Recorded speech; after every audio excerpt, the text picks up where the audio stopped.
Специално поздравче за всички вярващи, братя и сестри, защото нашия Бог е жив. Амин.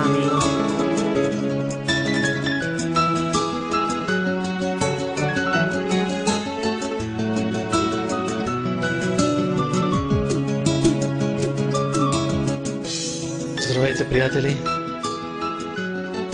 Искам да ви запозная с последното време, в което живеем. Ще дойдат много лъжливи пророци, които са облечени в овчи дрехи, а в същото време са вълци и грабители. Искам да ви предупредя с тази песен, че християнството не е игра.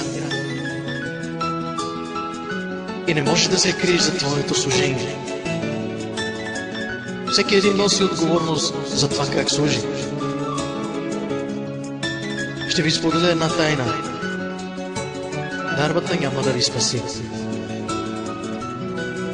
Как ще познаем лъжливите пророци? Исус каза, те се познават от плодовете им.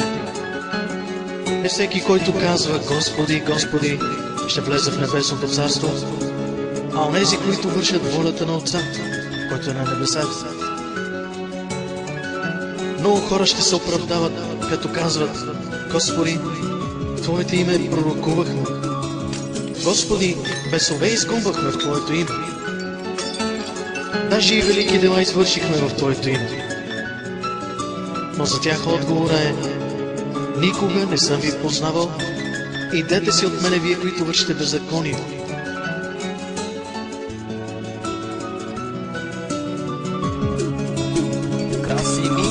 Оригинално.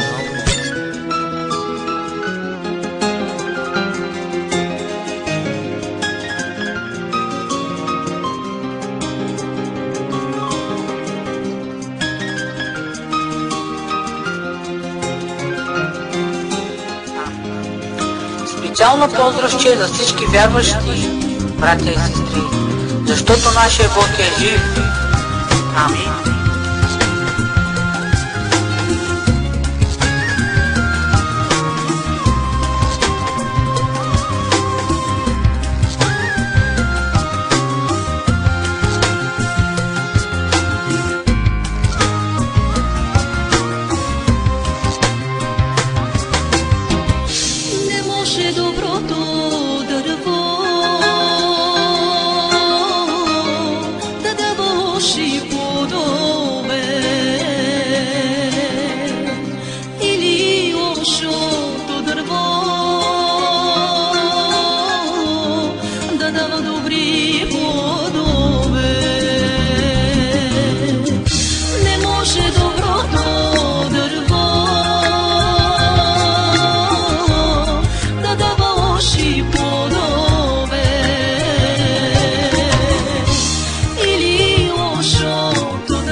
Ще казват: Господи,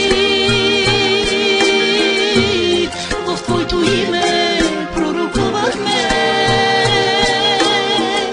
в Твоето име, Господи, бесове изгонвахме. Мнозина ще казват: Господи,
дърво, който не дава плод, ще бъде хвърлян в огъня. По плодовете им ще ги познаете. Всяко дърво, което не дава плод, ще бъде хвърлян в огъня. По плодовете им ще ги познаете.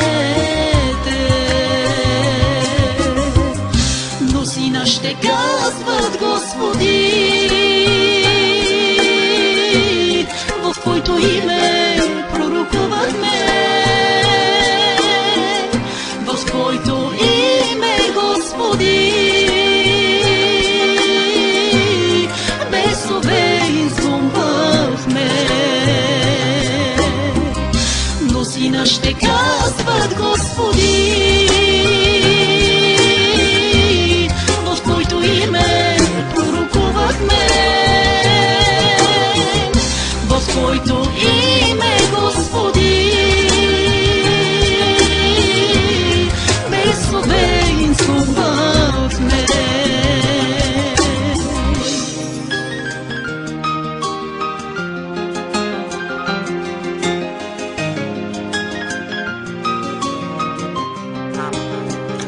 Специално поздравче за всички вярващи, братя и сестри, защото нашия Бог е жив.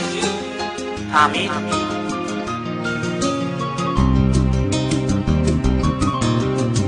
Мнозина ще казват: Господи, в Твоето име пророкувахме, в Твоето име, Господи, бесове изгонвахме. Мнозина ще казват: Господи, в Твоето име пророкувахме, в Твоето име, Господи,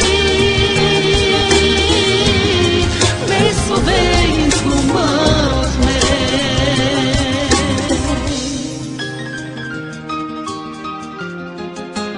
Приятелю, ако тези думи са те стреснали, бъди добър човек, който от доброто съкровище на сърцето изнася доброто. Бъди на малкото верен, Оригинално. а Бог ще те постави на високо. Амин.